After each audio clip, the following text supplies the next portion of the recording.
So right now, like one thing we do different things for them.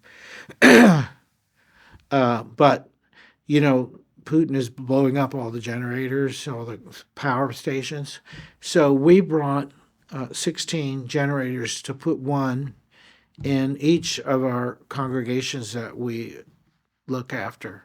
And so they can have they have wheels. They take them to their Shabbat services. They can have a Shabbat service. But even if they didn't have that, I was there when the power went out, and they just picked up a guitar and played on the drums. So that was it. That was the worship time.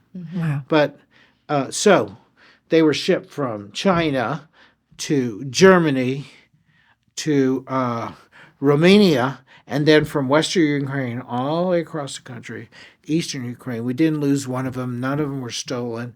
And the last report, we have a blog with them Zoom call every week. The one guy says, in this one city in Western Ukraine, they managed with one generator to hook up 4 houses that could have power, and the Ukrainians are very good like that. They Wow. don't throw anything away. Yeah, that's incredible. So and people would come to the house, they would relax, they would be warm, they would recharge their phones, because those phones have now become critical in the war. And they had special plugs to plug in an electric teapot, because they're crazy, like British.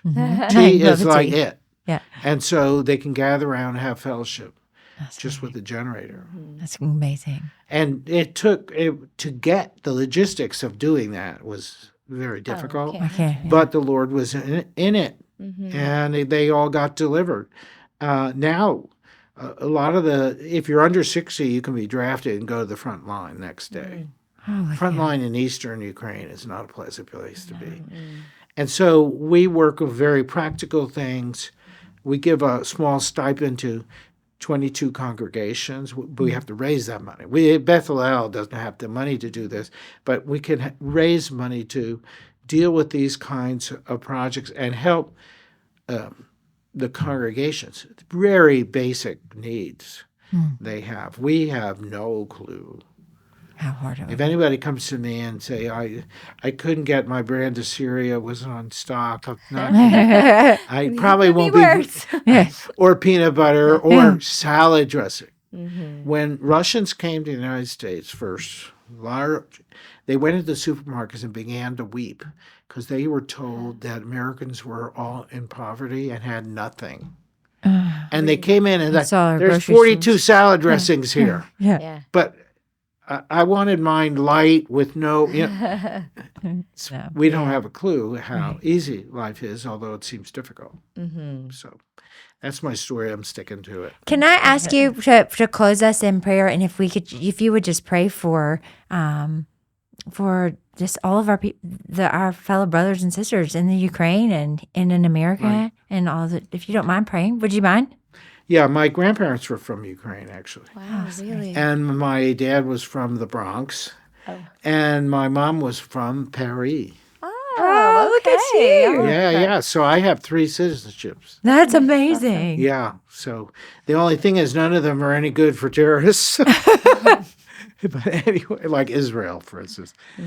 Well, Father, thank you for believers in this country that they're interested in places far away, don't seem connected, but they're part of your history and your plan. Lord, I thank you that they're willing to participate and not be angry or annoyed, Lord. Give them a sense of your plan from your word, which has been consistent from Genesis to Revelation.